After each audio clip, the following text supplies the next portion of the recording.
pues yo les voy a hablar precisamente, un poco siguiendo la línea de lo que platicaban antes, del sistema de referencias, ¿no? Y de la red de referencias que es muy necesaria y que muy útil para justamente disminuir los retrasos en el tratamiento del cáncer de pulmón. Entonces, antes de eso les voy a platicar un poco de quién soy. Soy médico también, como ustedes o como muchos de ustedes que se fueron presentando.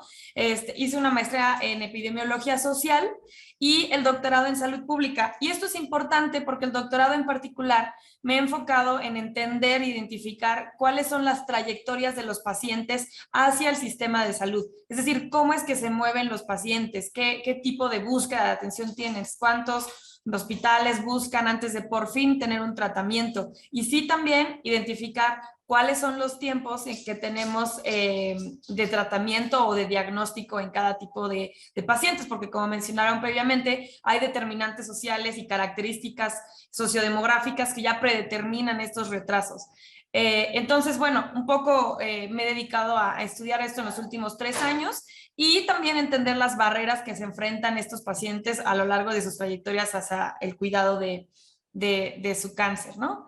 Y por último, esto nos lleva a un tema que les voy a platicar un poco después, que es Código Cáncer, que tiene que ver con justamente las redes de referencia y referencias rápidas para pacientes con cáncer. Entonces, en particular, inicialmente, ay, no sé por qué no puedo regresar. Listo. Aquí les estoy presentando lo que es la trayectoria del paciente hacia el cuidado del cáncer.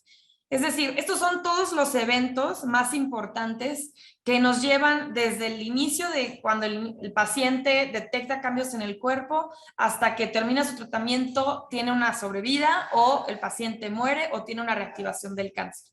Entonces, primero, estos eventos son muy importantes ya que entre cada uno de estos eventos hay diversos procesos, barreras que pueden irse enfrentando los pacientes, que todos nosotros hemos estado en contacto con pacientes que se les dificulta mucho la búsqueda de la atención en los hospitales. Y pues sí, en teoría nos gustaría que de la sospecha al diagnóstico y el tratamiento los tiempos fueran muy cortos. Sin embargo, tenemos pues estas barreras que en realidad nos alargan los periodos y nos disminuye la calidad de vida y la sobrevida global de los pacientes. Entonces, como les mencionaba, pues tenemos identificados ya muchísimas barreras. Estos son solamente algunas de ellas, pero bueno, no por mencionar solamente algunas, está obviamente el trabajo, los recursos económicos, los síntomas incluso que pueden presentar los pacientes también modifican el tiempo al tratamiento y el tiempo al diagnóstico de un paciente. En particular, por ejemplo, durante COVID, el síntoma de tos debutó a muchos pacientes, o sea, inició la búsqueda de atención mucho más temprano de lo que normalmente deberían. Entonces, realmente los síntomas aquí en este caso son muy importantes de tomar en cuenta. También, pues los familiares y las parejas también pueden ser barreras o incluso facilitadores en la búsqueda de la atención. La comunidad igual puede hacer un apoyo o puede también ser algo que te desincentive en la búsqueda de atención y de obtener diagnóstico y obtener tratamiento. Y pues como tal también las instituciones de salud son quienes, pues por el sistema de referencias que tenemos o falta de referencias y de lineamientos, a lo mejor falta de acceso al tratamiento, los mismos médicos a veces no están bien informados. El mismo COVID retrasó el diagnóstico y el tratamiento de los pacientes y pues otras cosas como la confianza o la desconfianza que tienen las personas en el sistema de salud, pues son temas importantes a considerar que pues influyen en este tiempo al diagnóstico y tratamiento. Y bueno, este solo es un ejemplo, utilizando estos eventos que les mencionaba de los síntomas al tratamiento, en donde podemos ver diferentes fechas en las que una persona va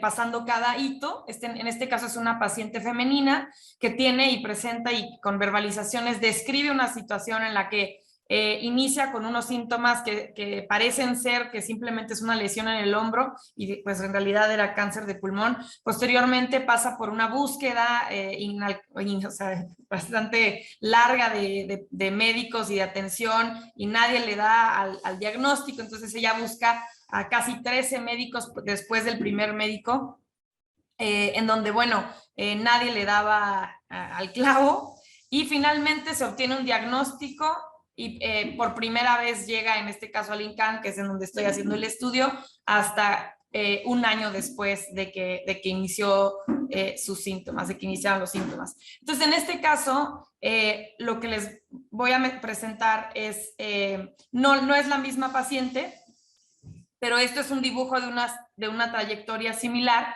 ¿no? En donde en donde el eje horizontal representa el tiempo y donde el eje vertical representa el número de visitas o de visitas al médico o de instituciones que tuvo el paciente o los pacientes. Entonces, en este caso, debuta con síntomas y posteriormente busca atención en el periodo de enero a febrero, 3 médicos, y después del tercer médico al médico 4 pasa pues casi un año, ¿no?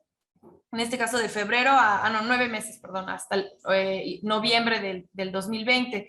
Y después continúa y progresa su enfermedad, los síntomas cambian hasta que por fin el último médico define que pues es una sospecha de cáncer de pulmón y llega al INCAN a finales del año 2020. Entonces, en este caso, aquí les estoy presentando la comparación de las trayectorias de diferentes pacientes, todos estos de cáncer de pulmón.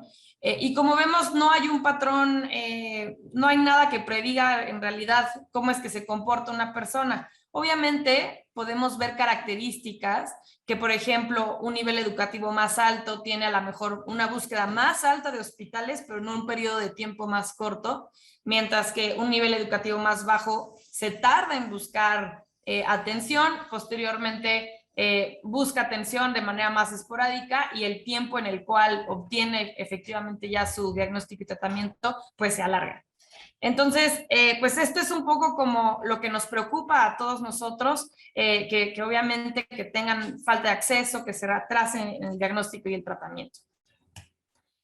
Y bueno, es por eso que nos vamos hacia el tema del código cáncer, que código cáncer justamente lo que va a tratar de hacer es, si ustedes están familiarizados con código infarto, es básicamente activar un programa de referencia rápida para pacientes que tengan sospecha de alguna tumoración. En este caso, la idea es empatar los pacientes con los médicos y los tratamientos en un hospital público más cercano. Obviamente, disminuir todas estas barreras en la referencia, sobre todo las barreras administrativas. También otro objetivo y de los más importantes, pues, es el downstaging, ¿no? Que es bajar el nivel de la etapa en el cual encuentras a un paciente cuando se llega a un hospital. En este caso, pues para ello se necesita disminuir el retraso en el diagnóstico y en el tratamiento. Y bueno, también disminuir el porcentaje de los pacientes que se pierden en la búsqueda de atención. Pero sobre todo, pues mejorar la calidad de vida y la sobrevida global de los pacientes. Entonces, en este caso, Código Cáncer, en esta primera fase, lo que estamos haciendo son diferentes grupos de investigación.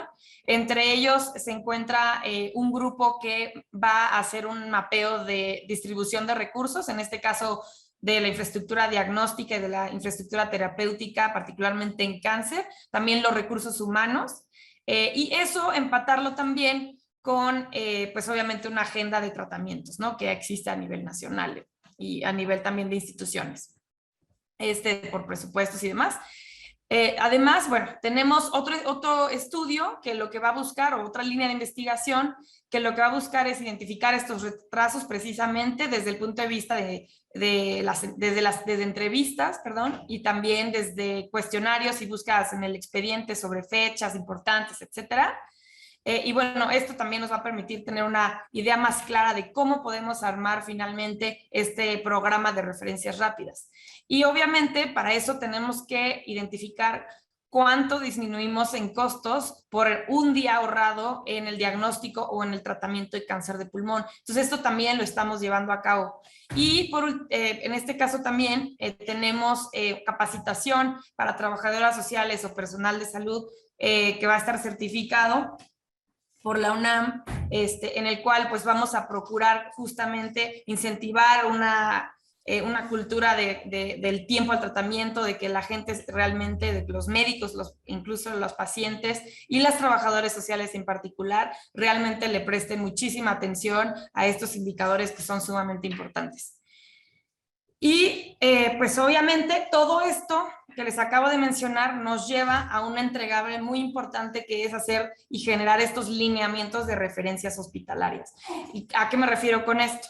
Con que una vez que tengamos la infraestructura mapeado, la infraestructura terapéutica y diagnóstica a nivel nacional, y también sepamos a dónde tratan, qué y cómo lo tratan. Por ejemplo, en particular, no sé, en el GA a lo mejor tratan próstata, pero solamente quirúrgica, ¿no? Y no radio.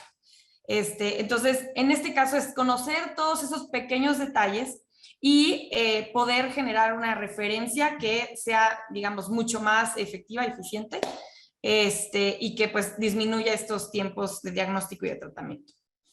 Y bueno, las últimas dos cosas que son también importantes, pues obviamente es tener un marco regulatorio que nos ayude a proteger los datos de los pacientes e intercambiar datos, sobre todo indicadores, entre diferentes instituciones.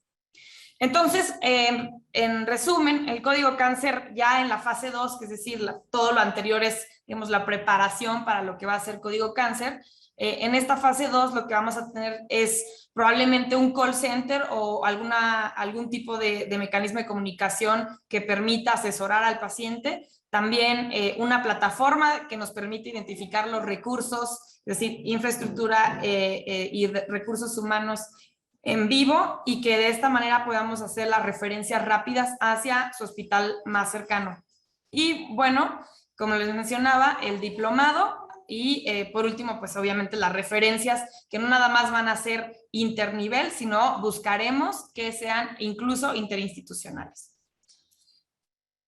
Entonces, esto como resultado, ¿qué nos va a ayudar a hacer? Pues justamente acelerar el proceso de la primera consulta al diagnóstico y del diagnóstico al inicio del tratamiento. Entonces, vamos a tener un fast track, ¿no? Eso es lo que esperamos. Y pues lo demás, en realidad, básicamente correspondería un poco más a una prevención, una awareness, ¿no? Campañas que permita al paciente identificar síntomas. Y en este caso, para la primera consulta al diagnóstico, los indicadores o digamos los objetivos que tenemos es que de la primera consulta que tiene con el médico general, se tarde máximo 2 semanas en visitar a un especialista, y posteriormente, una vez que tiene un diagnóstico ya confirmado con radiografía, cuando menos, con biopsia si se puede, pero bueno, al menos con radiografía, 62 días después tiene que iniciar el tratamiento. Entonces, estos son nuestros objetivos, y son objetivos que se basan en lo que hacen en países en Europa, etcétera. Y obviamente sabemos que probablemente no vamos a llegar ahí de la noche a la mañana, ¿no? Pero la idea está y el objetivo está, y esto es lo que pretendemos hacer. Y pues hasta eso es todo de mi parte. No sé si tengan alguna pregunta.